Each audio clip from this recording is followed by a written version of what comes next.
캡틴 김상호는 간첩이 누군 줄 알고 있다. 이름도 알고 있습니다. 사실은 아마 잡힐 때까지 그게 북한 간첩이라고 생각 안 했을 수도 있다는 거예요. 자, 안녕하세요. 이상사 플러스 채널의 이상사입니다. 오늘 특별 게스트 두 분 초대했습니다. 1년 동안 이상사가 저하고 같이 11년에서 근무했었던 학사 작사기 이경철입니다. 네, 안녕하십니까. 캡틴 김상호 유튜브 채널 운영하고 있는 예비역 대위 김상호라고 합니다. 반갑습니다. 오늘 제가 속보를 받은 게 있어서 간첩 속보.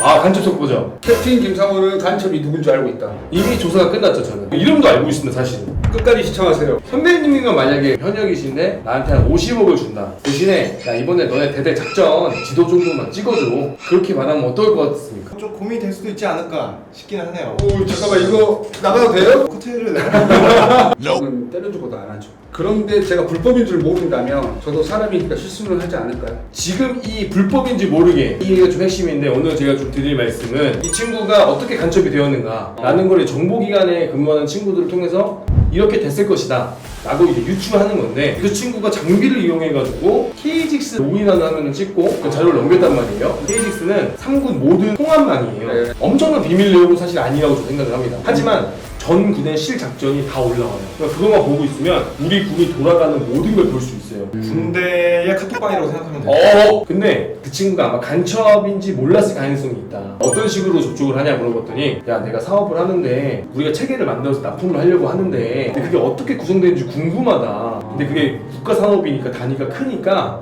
너가 좀 도움을 주면 너한테 큰 돈을 줄게. 우리가 비밀을 바라는 게 아니라 그 화면 정도가 필요하다 라는 식으로 그 친구를 현혹시켜서 네이버 로그인하는 거 있잖아. 그것만 좀 찍어주라고 했을 때는 내가 생각했을 때는 그건 비밀이 아닌 거거든요. 기준이 그냥 애매모호한. 그렇죠. 애매모호하게 해서 핸드폰 못 갖고 들어갔는데 야 그럼 우리가 이거 장비 줄게. 별거 아닌 것 같으니까 이 정도쯤이야 라고 시작한 게 돈을 내가 받는 순간 그때 동조자가 되는 거죠. 아마 잡힐 때까지 그게 북한 간첩이라고 생각 안 했을 수도 있다는 거예요. 알 것 같은데 시계를 차고 간다는 것도 남들 몰래 찍어야 된다는 걸 본인이 모를 수가 없답니다. 근데 또 우리 정보기관에 근무하는 친구의 말에 따르면 영산정도 중에도 한두 명쯤은 분명히 포섭이 되었을 것이다. 왜냐면 걔네들이 절대로 단독으로 포섭하지 않는다고 합니다. 분명히 범조직으로 더 있을 것이다.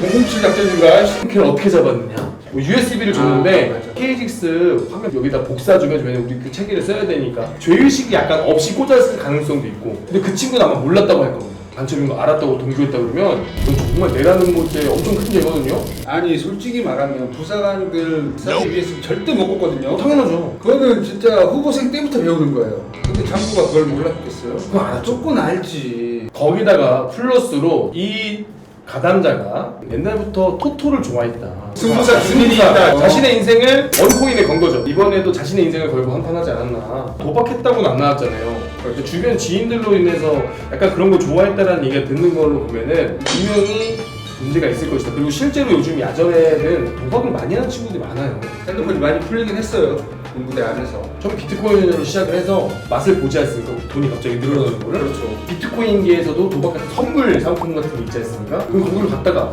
어차피 끝난 거 난 세상을 떠나고 그만이야 라는 생각으로 도박으로 간다. 그런 친구들이 되게 많습니다. 병사들 핸드폰 쓰면 뭐 보안 문제 터진다 뭐 한다 하지 않습니까? 그 사건은 다 장교들이 친다 이렇게 자기 부사관들이. 하긴 병사들이 보안에 그렇게 직접적으로 연관하는 문제가 크지 않기 때문에. 그렇죠. 더 철저하게 해야죠. 핸드폰 다 두고 엑스레이실로 들어가서 정말 확인을 하고 들어보내야 되는 시대가 되지 않았나. 삼성에 있던 연구원들이 중국으로 넘어가는 그런 뉴스를 보면 일반 사람들이 되게 많이 욕하잖아요. 저 나라를 팔았다 뭐 이런 얘기를 많이 하는데 사실 이건 되게 더 직접적인 나라가 전복될 수도 있는 뭐 그렇게까지 봐야 되는 상황이에요. 병사 월급 200만 원이 만약에 된다고 칩시다. 근데 우리 하사들은 실제로 200만 원 좀 안 되거든요. 근데 그거를 주장하시는 국방부 장관 후보자이신 분이 평균이 280만 원이라고 말씀하셔가지고 실제로는 그게 아닌데 그럼요. 제가 그거 발끈해가지고 영상을 만들었었는데 네. 특전부사관들도 각종 뭐 강화수당이나 훈련이 엄청 많은데 그거에 비해서 많이 턱없이 부족하게 받잖아요. 벌써 한 17년 전이죠. 제가 군생활 처음 시작했을 때는. 그때 한 140? 장화수당 포함해서 지금 200 좀 안 될 거예요, 연봉이. 사회는 그 이상 일을 하면 그 이상 더 받는 보장이 되는데 군인은 그 보장이 없단 말이죠. 그 이상을 일해도 딱 그만큼밖에 지급이 안 돼요. 병사 월급 200만 원이 네. 뭐 적당한 게 아니라 각종 수당을 현실화해야 된다. 아시겠지만 회사에서도 야간에도 나와서 1시간 동안 일하려고 그러면 어디 누가 이거 없이 움직입니까? 이게 잘못됐다라는 거죠. 병사들의 봉급을 200만 원으로 정해서 다 주는 것보다는 한 100만 원 수준으로 기본급을 낮춰주고 그리고 불침으로 쓰는 친구들, 유병소 근무 쓰는 친구들, 그 GOP에 경계 근무 쓰는 친구들의 수당을 세분화해서 고생하는 친구들에게 고생한 만큼 줘야 된다. 그래서 아픈 친구들이 내가 쉬는 으로 인해서 누군가가 나 대신 경계금을 나갈 수 있잖아요. 그러면 내가 억울하지 않겠까 이 돈으로 보상해 줄 수밖에 없어요. 모병제를 아예 도입을 하면 그 돈이 필요한 사람들은 그만큼 전문 지식을 가지고 입대를 할 거고 또는 지식이 부족해도 일을 할 건데 자기 의사랑 상관없이 우리는 국방의 의무를 지어야 되는 징병으로 열정적인 마음이 좀 부족할 수 있는 친구들이 상당수 있다고 생각하거든요. 저는 2년제 모병제를 만드는 것도 나쁘지 않다고 생각하는데 미군이 약간 그런 게 있잖아요. 네. 병가별로 특수성과 전문성을 가지고 있기 때문에 그거 별로 또 이제 수당들도 있고 그렇기 때문에 미군 병사들은 굉장한 프라이드가 있어요. 그러면 병사만 올리는 게 아니라 그의 상위에서 부사관, 장교 모든 간부들도 같이 상향 조정을 해야 되는 게 올바른 방법 아닐까. 부사관들도 당직 근무를 한 달 기준으로 4번에 5번을 써요. 지금 당직 근무 수당이 24시간 근무를 하는데 평일 10,000원을 받고요. 주말은 20,000원을 받아요. 제가 이렇게 김상훈님 영상 보다가 놀랬던 게 장교 지원율이 떨어진다. 근데 저희 때는 거의 뭐 7대1, 3대1 뭐 이랬었거든요. 그 장교를 가는 거에 대한 굉장한 프라이드가 있었죠. 그리고 메리트가 있기 때문에 이 정도의 급여를 받는데 이 기간 동안 가 이런 게 있었는데 지금은 사실 이게 이렇게 돼버리면 공정, 공평?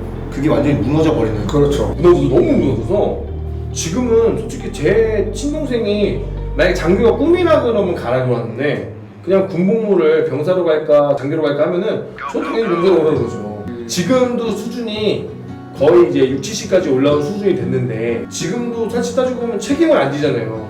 장교들은 책임을 져야 되는 사람들이고 그리고 스트레스를 받아야 되는데 이제 장교뿐만 아니라 부사관을 지원하는 친구들이 거길 왜 가냐는 생각이 든 거죠.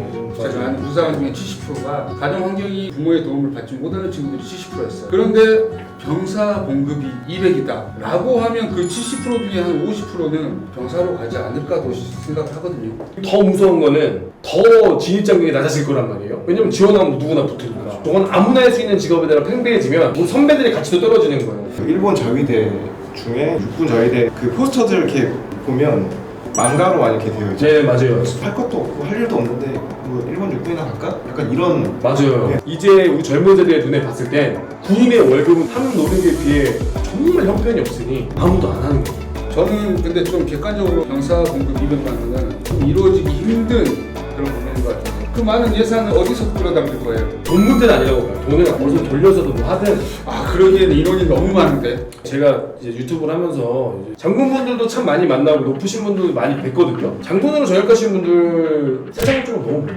다양한 혜택들이 밖에는 너무 많이 되어 있는데 우리 군인들은 자기랑 비교를 해요. 나 때는. 그러니까 지금 장교들 소위들이 되게 대접받는 줄 알아요. 근데 잠깐만 시선을 돌려서 옆에 있는 다른 회사의 같은 나이 또래 친구랑 비교했을 때는 턱없이 다른 거예요.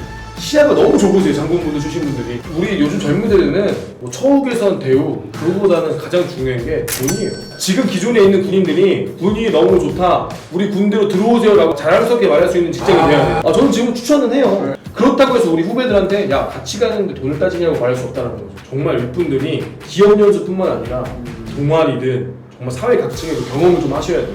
과거에는 민간인들이 군대로 배우던 시절이 있었습니다. 장교들도 우선 채용했고, 근데 지금은 장교들은 사회에서 안 좋아요. 그 말인즉슨 장교라는 조직에서 있던 친구가 그렇게 유능하지 않다는 거거든요. 결론은 그 조직이 유능하지 않은 조직이라는 거예요. 좋은 시스템이 아니었기 때문에. 그러니까 정말 윗분들이 역으로 기업 연수를 가셔야 돼요.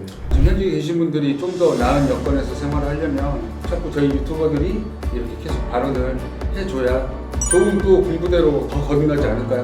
자, 지금까지 244 클래스 채널의 이창준, 일반인 이경철. 캡틴 김상우였습니다. 자, 다음 시간에 뵙겠습니다.